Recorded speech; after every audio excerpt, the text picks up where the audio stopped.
Tensi antara Israel dan Suriah kembali memuncak.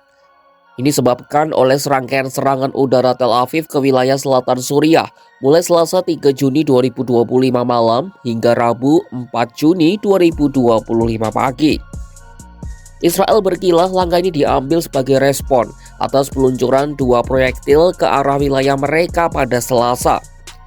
Sebuah kelompok kecil yang namanya sama dengan salah satu pemimpin Hamas mengaku sebagai dalang serangan. Israel menyuruh Presiden sementara Suriah Ahmed al-Shar'a harus bertanggung jawab. Serangan juga terjadi di tengah dialog langsung antara keduanya dalam beberapa waktu terakhir. Simak selengkapnya dalam video berikut.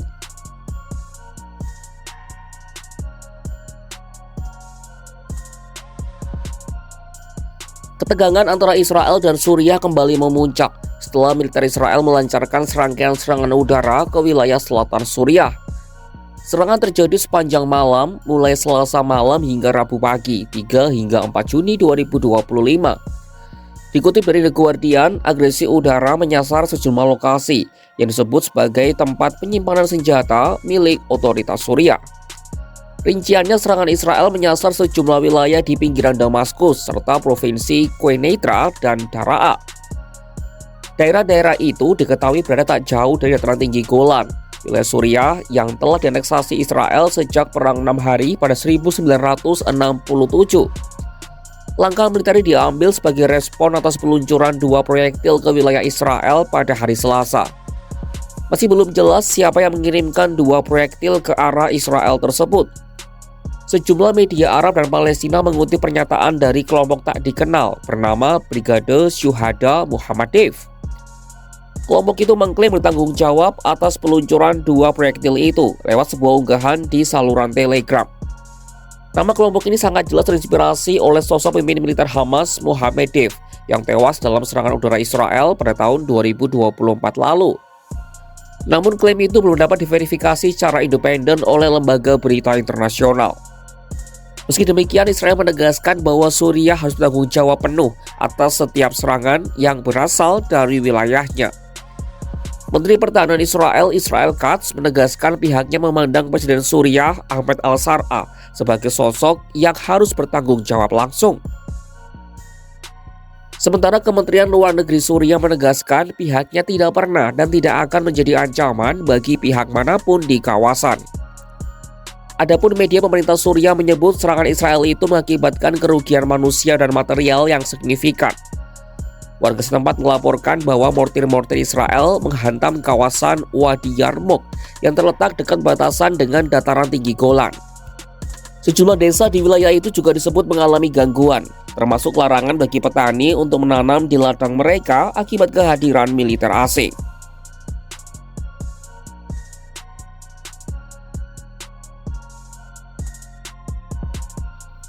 Serangan terbaru pada Juni ini jelas bukan yang pertama kali terjadi. Israel sebenarnya sudah melancarkan ratusan serangan udara terhadap Suriah dan merebut zona penyangga yang dipatroli PBB sejak jatuhnya rezim Bashar al-Assad. Salah satunya terjadi pada 2 April 2025 dengan menargetkan 5 lokasi berbeda dalam waktu 30 menit. Lokasi yang disasar termasuk Bandara Militer Hama, Pangkalan Udara T4 di Homs, dan pusat penelitian di distrik Barseh, Damaskus. Serangan ini menyebabkan kerusakan parah pada infrastruktur militer dan menimbulkan korban luka di kalangan sipil dan militer. Di Provinsi Daraa, serangan artileri Israel dilaporkan menewaskan 9 warga sipil dan melukai beberapa lainnya. Israel Katz saat itu menyatakan agresi merupakan peringatan untuk masa depan.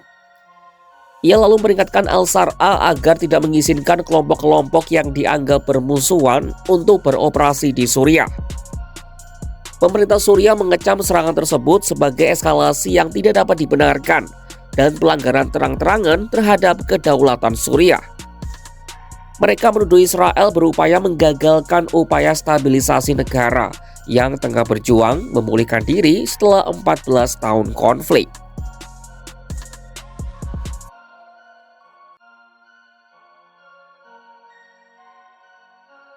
Hanya beberapa hari sebelum serangan Israel pada awal Juni ini, sebenarnya sudah ada upaya nyata dari kedua negara itu untuk berdamai.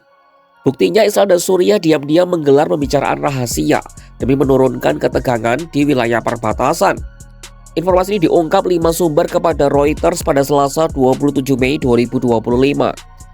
Langkah ini menandai perubahan besar setelah kelompok Haidari al-Sham menggulingkan Presiden Bashar al-Assad dan menggantinya dengan pemimpin baru Ahmed al-Sharaa. Pemerintah Suriah yang baru mulai menjalin komunikasi dengan Israel melalui jalur belakang, dipimpin oleh Ahmad al-Dawlati. Ia adalah pejabat senior yang kini menjabat gubernur provinsi Quneitra, sebuah wilayah langsung berbatasan dengan dataran tinggi Golan yang diduduki Israel. Pertemuan dilaporkan telah terjadi dalam beberapa putaran, termasuk di wilayah yang dikuasai Israel. Meski belum terkonfirmasi siapa perwakilan Israel, dua sumber itu menyebut mereka berasal dari kalangan pejabat keamanan. Tapi pembicaraan difokuskan pada keamanan perbatasan, upaya mencegah konflik terbuka, dan pengurangan serangan udara ke desa-desa Suriah yang berada di dekat perbatasan. Ahmed al-Dawlati juga ditugaskan menangani wilayah Sweida, daerah strategis di selatan Suriah yang dihuni kelompok minoritas Druze. Ketika roket belum pasti siapa pelakunya, Israel sudah memilih siapa korbannya. Serangan bertubi-tubi ke Suriah menghantam desa, merusak ladang, mengoyak upaya damai yang baru mulai dirintis. Suriah dituduh bertanggung jawab, meski justru sedang bangkit dari puing-puing perang. Di meja perundingan mereka duduk, tapi di langit Damaskus bom-bom dijatuhkan. Dunia bungkam, sementara rakyat kecil menanggung luka. Dalam ketimpangan kekuatan, siapa yang benar sering dikalahkan oleh siapa yang lebih bersuara. Saksikan kabar lainnya hanya di kanal YouTube Kompas.com.